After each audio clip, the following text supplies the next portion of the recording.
ప్రారంభమయ్యాయి. దానికి సంబంధించిన బ్రేకింగ్ న్యూస్ చూస్తున్నాం. మధ్యాహ్నం 12 గంటల వరకు పరీక్ష జరగబోతోంది. ఇక పరీక్షా కేంద్రాల వద్ద 144 సెక్షన్ ను విధించారు.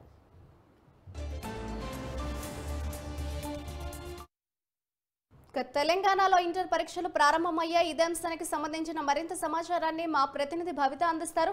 భవిత, చెప్పండి, తెలంగాణ వ్యాప్తంగా ఇంటర్ పరీక్షలు అయితే ప్రారంభమైనట్లుగా తెలుస్తుంది. పరీక్షా కేంద్రాల వద్ద ఓవరాల్ గా తెలంగాణ వ్యాప్తంగా సిచ్యువేషన్ ఏ విధంగా ఉంది అని అనుకోవచ్చుంటారు? మాదిరి కొద్దిసేపటి క్రితమే అంటే జస్ట్ 1 మినిట్ క్రితమే ఇంటర్ అంటే తెలంగాణ వ్యాప్తంగా ఇంటర్ పరీక్షలు అయితే మొదలయ్యాయి. ఈ రోజు మొదట ఫస్ట్ ఇయర్ ఎగ్జామ్స్ స్టార్ట్ కానున్నాయి. రేపటి నుంచి సెకండ్ ఇయర్ ఎగ్జామ్స్. అయితే రాష్ట్ర వ్యాప్తంగా మొత్తం చూసినట్లయితే 1531 కేంద్రాలను అయితే అరేంజ్ చేసింది ఇంటర్ బోర్డు. ఎప్పట్లాగే కొన్ని నిబంధనలు అయితే పెట్టిందని చెప్పేసి మనం చెప్పుకోవచ్చు.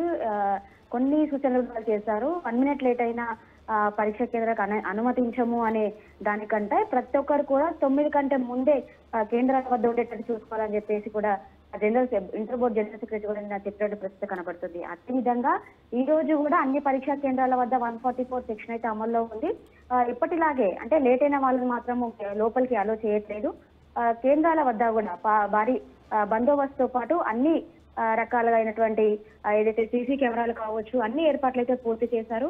ఎక్కడ ఎలాంటి ఇబ్బందులు కలిగినా కూడా ఖచ్చితంగా వాళ్ళపైన అంటే ఇబ్బందులు తలెత్తేటట్టు చూసినా కూడా వాళ్ళపైన కఠిన చర్యలు తీసుకుంటామని చెప్పేసి చెప్పినట్టు పరిస్థితి కనబడుతుంది. అయితే కేంద్రాల వద్ద దాదాపుగా 1000 మందిని ఇన్విజిలేటర్లు అయితే ఉంచారు. అంతేకాకుండా సెంటర్లతో పాటు అంటే దాదాపుగా సెంటర్లు ఉన్నటువంటి కొద్ది దూరం వరకు దాదాపు కిలోమీటర్ మేరనే మీ సేవా సెంటర్లు కూడా మూసివేయాలని చెప్పేసి వాళ్ళు సూచన పరిస్థితి కనబడుతుంది. ఇటు స్టూడెంట్స్ తో పాటు ఇన్విజిలేటర్లు కూడా ఏమాత్రము నిర్లక్ష్యం వహిస్తే మాత్రం ఖచ్చితంగా వాళ్ళపైన కఠిన చర్యలు ఉంటాయి.